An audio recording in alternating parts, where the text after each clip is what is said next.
ప్రపంచంలో తమ పౌరుల ప్రాణాలకి అత్యంత విలువనిచ్చే దేశాల్లో ముందు వరుసలో ఉండే దేశం ఇజ్రాయెల్. తమ పౌరుల కోసం అత్యంత ఎక్కువ సంఖ్యలో సీక్రెట్ మిలిటరీ ఆపరేషన్లు జరిపిన దేశం కూడా ఇజ్రాయెల్ అనే చెప్పవచ్చు.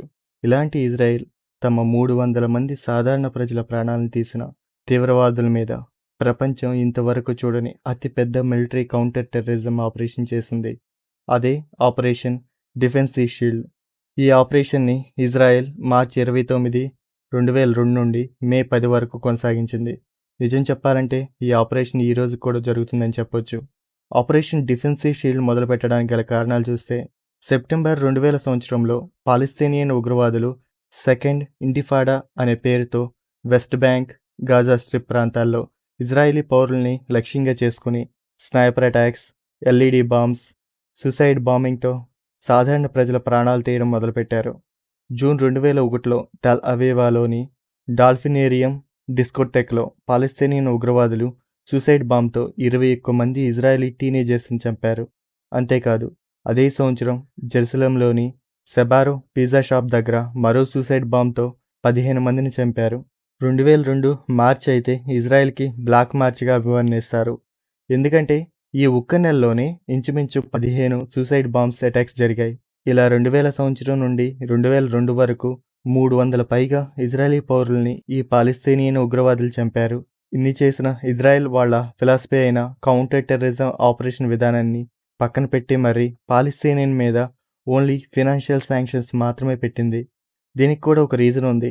అదేంటంటే 1993 సెప్టెంబర్ 13వ తేదీన అప్పటి ఇజ్రాయెల్ పిఎం ఎట్హాట్ రాబిన్ మరియు పాలస్తీనియన్ లిబరేషన్ ఆర్గనైజేషన్ కమాండర్ మధ్య అప్పటి అమెరికన్ ప్రెసిడెంట్ బిల్ క్లింటన్ శాంతి ఒప్పందాలు జరిపించాడు. దాని కారణంగా ఇజ్రాయెల్ కౌంటర్ మిలిటరీ ఆపరేషన్ జరపలేదు. కానీ ఈ పాలస్తీనియన్ ఉగ్రవాదులు, వీళ్లకు తోడు హమాస్ తీవ్రవాదులు కూడా ఇజ్రాయలీ పౌరుల మీద తీవ్ర ఉగ్రదాడులు చేస్తున్నారు. మార్చి 27, 2002 అయితే మరింత దారుణానికి ఈ ఉగ్రవాదులు పాల్పడ్డారు. ఇజ్రాయెల్ కోస్టల్ సిటీ అయిన నెతన్యాలో 250 మంది ఒక పండుగను సెలబ్రేట్ చేసుకుంటే అక్కడ సూసైడ్ బాంబ్ దాడికి పాల్పడి ఆ దాడిలో 30 మంది సాధారణ పౌరులు మరణించారు. 150 మందికి పైగా గాయాల పాలయ్యారు. ఈ దాడిని తామే చేశామని హమాస్ తీవ్రవాద సంస్థ అఫీషియల్గా కన్ఫర్మ్ చేసింది. ఇక ఈ తీవ్రవాద చర్యలకు విసిగిపోయిన అప్పటి ఇజ్రాయెలీ పిఎం అరాయెల్ షెరాన్ ఈ world's dangerous counter terrorism military ఆపరేషన్కి ఓకే చెప్పారు. అలా ఆపరేషన్ డిఫెన్సివ్ షీల్డ్ స్టార్ట్ అయింది. ఈ ఆపరేషన్లో ఇజ్రాయెలీ ఫోర్సెస్కి ఇవ్వబడిన క్లియర్ గోల్స్ వచ్చేసరికి పాలస్తీనియాలోకి వెళ్ళి ఎవరైతే ఇజ్రాయెల్కి వ్యతిరేకంగా టెర్రరిస్ట్ యాక్టివిటీస్ పాల్పడుతున్నారో వాళ్ళందరినీ న్యూట్రలైజ్ చేసేయాలి. వీళ్లకు ఎక్కడి నుండి అయితే ఫినాన్షియల్ సపోర్ట్ అందుతుందో వాటిని ప్రపంచానికి తెలియజేసి వాళ్ళని కూడా అరెస్ట్ చేయాలి. ఇక వీళ్ళు వెపన్స్ తయారు చేసుకునే ల్యాబొరేటరీస్ అవ్వచ్చు, వెపన్ డంప్స్ కావచ్చు, మొత్తాన్ని డిస్ట్రాయ్ చేసేయాలి. కానీ ఈ ఆపరేషన్లు సాధారణ సివిలియన్స్కి మాత్రం ఎటువంటి హాని కలిగించకూడదని క్లియర్గా చెప్పడం జరిగింది. ఇక ఇప్పుడు ఈ ఆపరేషన్ జరిగిన విధానాన్ని తెలుసుకుందాం. ఈ ఆపరేషన్కి ఇజ్రాయెలీ డిఫెన్స్ ఫోర్స్ 30,000 మందికి పైగా సోల్జర్స్ని రంగంలోకి దింపింది. అందులో 20,000 మందిని రిజర్వ్లో పెట్టి 10,000 మందితో ఇనిషియల్గా స్టార్ట్ చేశారు. ఐడిఎఫ్ టార్గెట్ చేసుకున్న ప్లేసెస్ వచ్చేసరికి పాలస్తీనియన్ సిటీస్ అయిన వెస్ట్ బ్యాంక్ సైడ్ బెతల్హాం, నబుల్లాస్, రామల్లా, తుల్కారాం, జెనిన్ ఇలా పాలస్తీనియాలోని అన్ని ప్రాంతాల్లోకి వెళ్ళి టెర్రరిస్ట్ యాక్టివిటీస్ మొత్తాన్ని న్యూట్రలైజ్ చేయాలి.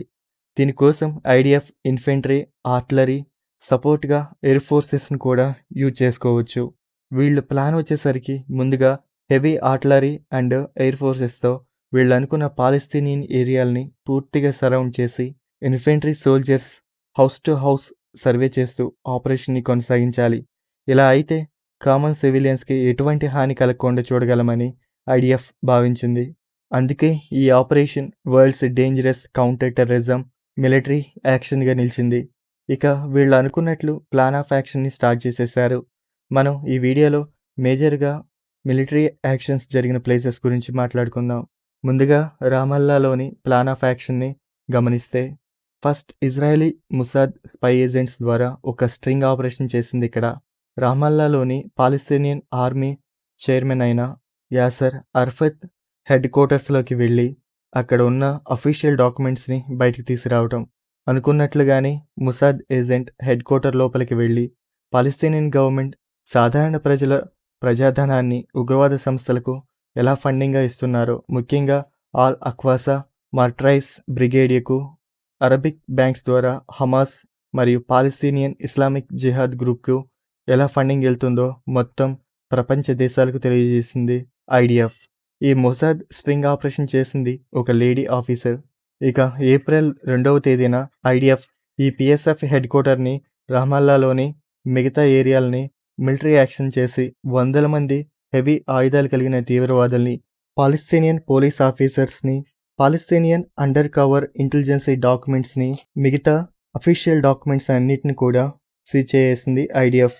ఇక ఎయిర్ ఫోర్స్ అక్కడి ఈ మిలిటరీ హెడ్ క్వార్టర్స్ని డిస్ట్రాయ్ చేశారు. ఏప్రిల్ 14వ తేదీన IDF soldiers arch terrorist Marwan Barghouti మరియు అతని బంధువైన తలాబ్ బర్గహౌతీని అరెస్ట్ చేశారు. ఇక్కడి ఈ ఆపరేషన్లో 2 ఐడిఎఫ్ సోల్జర్స్ వీరమరణం పొందారు. 30 మంది పాలస్తీనియన్ ఉగ్రవాదుల్ని మట్టుబెట్టింది సైన్యం. 700 మందిని పైగా అరెస్ట్ చేశారు. ఇక తర్వాతి ప్రాంతం జెనిన్. ఈ ఆపరేషన్లో ఈ ప్రాంతం అత్యంత ప్రమాదకరమైన ప్రాంతంగా చెప్పవచ్చు. ఎందుకంటే పాలస్తీనియన్ టెర్రరిస్ట్ గ్రూప్ అయిన పాలస్తీనియా ఇస్లామిక్ జిహాద్, ఆల్ అక్వాసా మార్ట్రై బ్రిగేడ్స్ మరియు హమాస్ తీవ్రవాదుల లాంచ్ ప్యాడ్లన్నీ ఇక్కడే ఉన్నాయి. 2002లో ఇజ్రాయెల్లో 60 సూసైడ్ బాంబ్ అటాక్స్ జరిగితే దానిలో 23 మంది సూసైడ్ బాంబర్స్ ఇక్కడి నుంచి వచ్చిన వాళ్లే. అదీకాక ఈ ప్రాంతంలో అతిపెద్ద శరణార్థుల శిబిరం ఉంది. ఇక్కడ వేలాది మంది కామన్ సివిలియన్స్ ఉంటారు. దీంతో ఈ తీవ్రవాద సంస్థలు వీళ్లను హ్యూమన్ షీల్డ్స్గా యూజ్ చేస్తున్నారు. అంతేకాక ఇక్కడ ఇంచుమించు 13,000కు పైగా నివాస ప్రాంతాలున్నాయి. వీటిలో ఎన్ని తీవ్రవాద షెల్టర్సో ఎవరికీ తెలియదు. ఈ విధంగా ఐడిఎఫ్కి ఈ ప్రాంతం అనేక సవాళ్ని విసురుతూ అత్యంత క్లిష్టమైన ప్రాంతంగా ఉంది.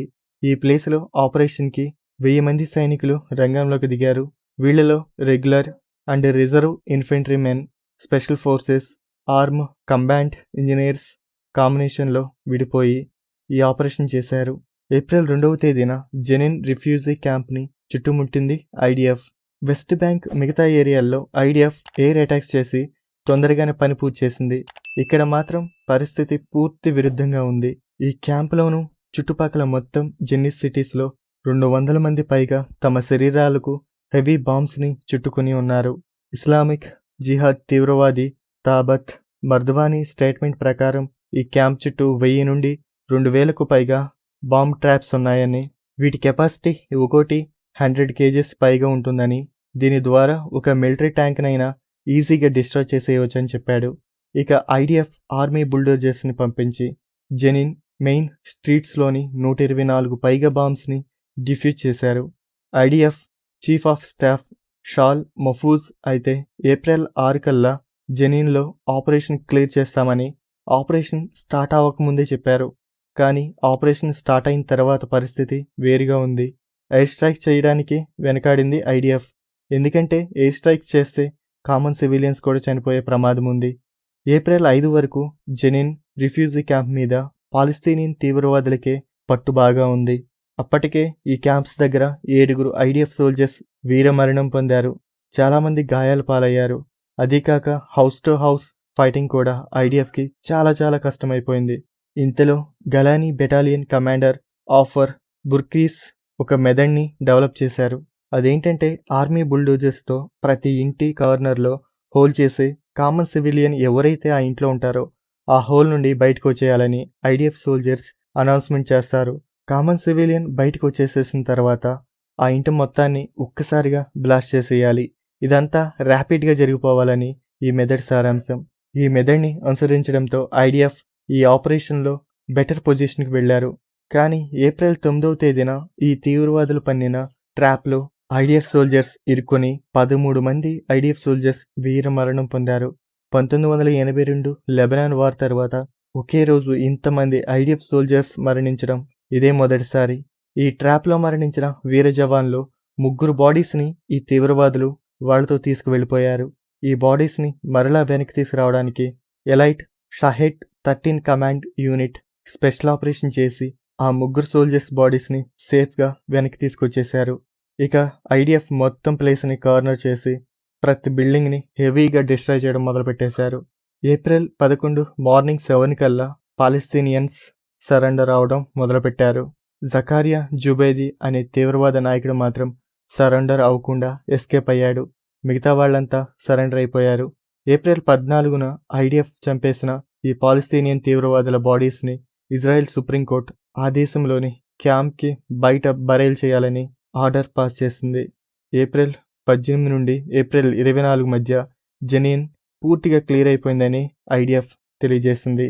ఈ జెనిన్ ఆపరేషన్లో 23 మంది ఐడిఎఫ్ సోల్జర్స్ వీర మరణం పొందారు. 50 మందికి పైగా గాయాల పాలయ్యారు. కానీ మీడియా సంస్థలు జెనిన్లో ఐడిఎఫ్ నరమేధం సృష్టించిందని, వేలాది మంది అమాయక ప్రజలను చంపిందని, అందరినీ ఒక్కసారి దహనకాండ చేశారని కూడా ప్రచారం చేయడం మొదలుపెట్టారు.